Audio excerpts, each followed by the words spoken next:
बाबा सिद्दीकी हत्याकांड की जांच को तेज कर दिया गया है। मुंबई पुलिस की क्राइम ब्रांच इस वक्त जांच कर रही है। क्राइम ब्रांच 3 एंगल से जांच कर रही है। SRA project, Bishnoi gang connection की जांच हो रही है। राजनीतिक रंजिश में हत्या की सुपारी के एंगल की भी जांच हो रही है। 9:30 बजे निर्मल नगर परिसर में ये घटना हुई है। श्री बाबा सिद्दीकी को इस घटना के बाद लीलावती हॉस्पिटल में एडमिट किया गया है। पुलिस ने 2 संदिग्ध लोगों को गिरफ्तार किया है, ताबे में लिया है और इस घटना की आगे की जांच क्राइम ब्रांच मुंबई कर रही है। तो देखिए, जांच और तेज कर दी गई है। रजनीश इस वक्त हमारे साथ मौजूद है। रजनीश, ये बताइए कि अभी तक 2 आरोपी गिरफ्तार किए जा चुके हैं, 3 में से, और जांच अलग अलग एंगल्स में की जा रही है। अभी तक जो इन्वेस्टिगेशन हुई, इसमें क्या निकलकर सामने आ रहा है, क्या जानकारी है आपके पास? देखिए, जो 2 आरोपियों से पूछताछ हो रही है, कल रात को सबसे बड़ी कामयाबी मुंबई पुलिस को, क्राइम ब्रांच को यही मिली कि घटना के तुरंत बाद 2 आरोपियों को उन्होंने गिरफ्तार कर लिया है और लगातार उनसे पूछताछ की जा रही है। उनके साथ जो तीसरे आरोपी के होने की बात की जा रही है, उसको डिटेक्ट किया जा रहा है, उसके बारे में पता किया जा रहा है। और जो प्राइमरी जो इन्फॉर्मेशन सामने आई है, उसमें यही बताया गया है कि लॉरेंस बिश्नोई के गैंग से उनका ताल्लुक है, कॉन्ट्रैक्ट किलिंग का ये पूरा मामला है। और इसके अलावा और क्या डिटेल्स हैं, वो क्राइम ब्रांच अपने इन्वेस्टिगेशन के आधार पर उसकी जानकारी देगी। लेकिन प्राइमा फेसी यही समझ में आ रहा है कि इस केस में लॉरेंस बिश्नोई का हाथ है और लॉरेंस बिश्नोई, सलमान खान और बाबा सिद्दीकी कहीं ना कहीं कनेक्टेड हैं। और यही वजह है कि इस पूरे मामले में ये सारी चीज़ें जानकारी के तौर पर सामने आ रही है। इस वक्त आपको ये तस्वीर दिखाते हैं कूपर अस्पताल के बाहर। आप देखिए, यहाँ पर भी भीड़ लगातार बढ़ने लगी है और अजीत पवार गुट के, एनसीपी के कई जो स्थानीय नेता हैं, वो अब यहाँ पर आने लगे हैं। करीब 1.5-2 घंटे से ये पोस्टमार्टम चल रहा है और ये बताया जा रहा है कि अगले 1 से 2 घंटे तक ये पोस्टमार्टम की जो प्रक्रिया है, ये यहाँ पर होगी। और जो इनिशियल रिपोर्ट है पोस्टमार्टम की, वो आज शाम तक ही सामने आ सकती है। इस बीच ये बताया जा रहा है कि 1 से 1.5 घंटे के बाद, 2 घंटे के बाद बाबा सिद्दीकी का जो पार्थिव शरीर है, वो यहाँ से ले जाया जाएगा, उनके निवास स्थान पर ले जाया जाएगा। और अंतिम जो संस्कार की जो प्रक्रिया है, जो लास्ट राइट्स हैं, जो रिचुअल्स हैं, जो आखिरी नमाज है और उसके बाद जो सुपुर्द खाक करने की जो प्रक्रिया है, वो आज ही देर रात को पूरी कर दी जाएगी। तो फिलहाल इस वक्त तमाम लोग यहाँ पर जुट रहे हैं, उनकी पार्टी के तमाम लीडर्स यहाँ पर आने लगे हैं और बताया जा रहा है कि 1.5 से 2 घंटे के भीतर जो पार्थिव शरीर है, उसका पोस्टमार्टम पूरी तरह से हो जाएगा और डेड बॉडी को यहाँ से ले जाया जाएगा। बिल्कुल, रजनीश अपडेट कर रहे हैं हमें कूपर अस्पताल से और लगातार जानकारी दे रहे हैं कि जांच का पहलू 3 पहलुओं से आगे बढ़ रहा है। हरियाणा, दिल्ली तक जांच पहुंच रही है। लॉरेंस बिश्नोई गैंग का हाथ बताया जा रहा है। हमारे साथ 2 खास मेहमान बने हुए हैं। इस वक्त हमारे साथ उज्जवल निकम साहब जुड़ रहे हैं, सीनियर एडवोकेट हैं आप, और साथ ही समीर चौगावकर जी हमारे साथ जुड़े हुए हैं। उज्जवल निकम जी, मैं आपके पास आ रही हूँ। कुछ दिन पहले, 15 दिन पहले ही बाबा सिद्दीकी की ओर से जान को खतरा बताया गया था, फिर वाई कैटेगरी में उन्हें शामिल किया गया सिक्योरिटी में, और ये बड़ी वारदात हो जाती है, जो सनसनीखेज वारदात हो जाती है। इस तरह के केसेस कैसे हैंडल किए जाते हैं इन्वेस्टिगेशन के मामले में, क्योंकि अब 3 स्तर पर जांच आगे बढ़ रही है? जिस प्रकार बाबा सिद्दीकी को इस हत्या के पहले कुछ धमकी दी गई थी और पुलिस ने उन्हें बाकायदा संरक्षण भी दिया था, इसका मतलब ये है कि एक सोची हुई साजिश इसके पीछे है।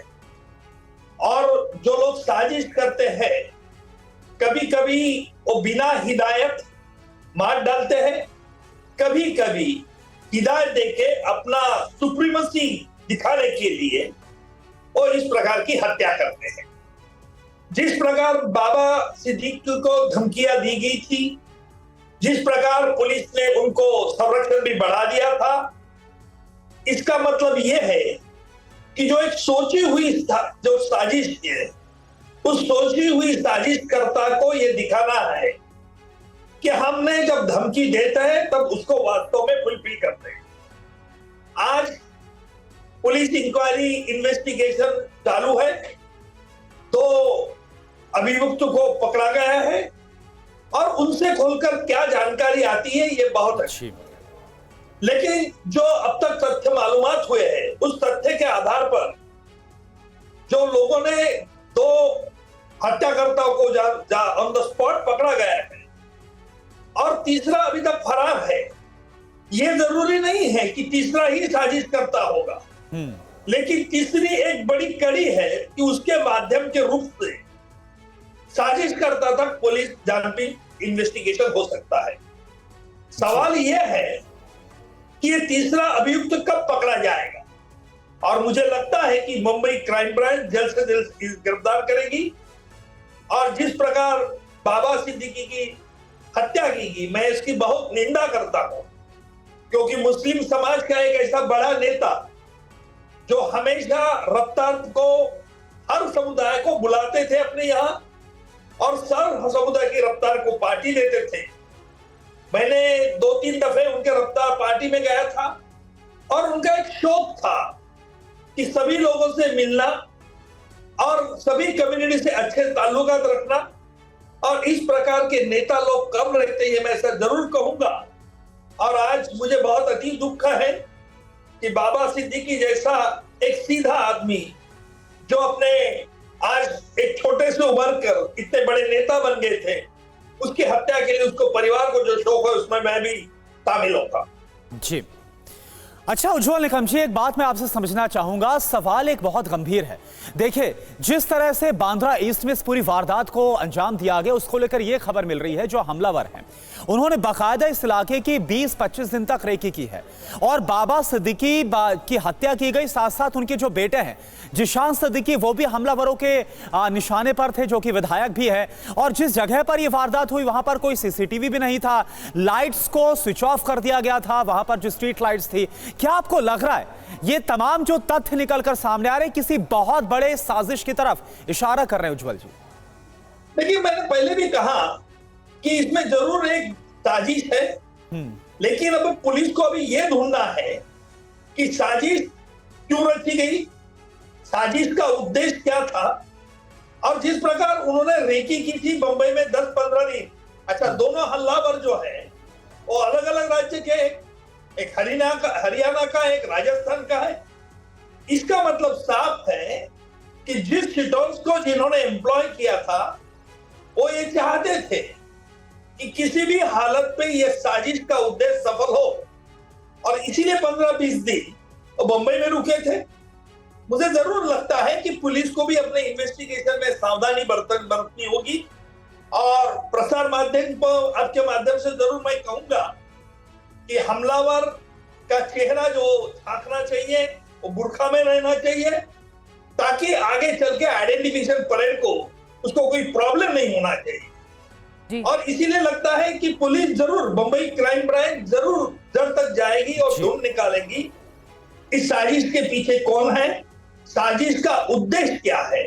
ये पुलिस को ढूंढना बहुत जरूर है। जी उज्जवल जी, एक नाम बार बार सामने आ रहा है गैंगस्टर का, लॉरेंस बिश्नोई, और इसका नाम सिद्धू मूसेवाला की हत्या के समय भी सामने आया था। अब मुंबई में इसकी सक्रियता बताई जा रही है। जो हमलावर हैं वो इस गैंग से कनेक्टेड हैं, इन्होंने रेकी की थी। ये कितना सक्रिय है ये ग्रुप, क्योंकि हमने इससे पहले हरियाणा और दिल्ली में देखा इनकी सक्रियता, जिनको लोगों को निशाना बनाया गया। अब मुंबई में नामी लोगों को निशाना बनाया जा रहा है। देखिए, मैंने कई गैंग्स का स्टडी किया है, और ये गैंग्स में रहते हैं जो अनएम्प्लॉयड यंग लड़के रहते हैं, उनको भर्ती किया जाता है, और इन लड़कों को बहुत चंद मुनाफा मिलता है, लेकिन उनको ये ट्रेन किया जाता है कि आपके जाने के बाद हम आपकी फैमिली की पूरी केयर करेंगे। नंबर 2, अब इसके पीछे बिश्नोई गैंग है कि नहीं ये कहना अभी तक मुश्किल है, क्योंकि पुलिस उनके इन्वेस्टिगेशन में क्या तथ्य बाहर आते हैं उस पर आधार है।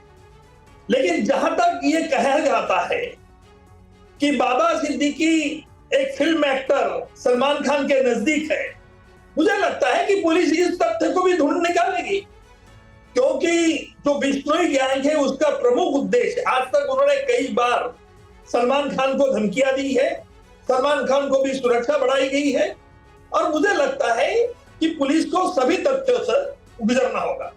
अभी नंबर 4 जो प्रॉब्लम है कि ये जो तो गुरखा को बंद किया गया है, क्या सचमुच उनको पूरा A to Z मालूम है कि सिर्फ उनको इस्तेमाल किया गया है?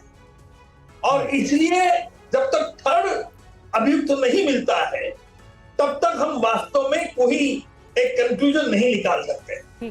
बिल्कुल। बिल्कुल उज्जवल निकम जी, जो तीसरा इसमें आरोपी है, जो अपराधी, उसका पकड़ा जाना बहुत जरूरी है जल्द से जल्द, ताकि पूरी तरह से जो डिटेल्स हैं इस वारदात को लेकर, कनेक्शन को लेकर, सब कुछ खुलासा हो पाएगा। बहुत बहुत शुक्रिया आपका हमसे जुड़ने के लिए और बात करने के लिए।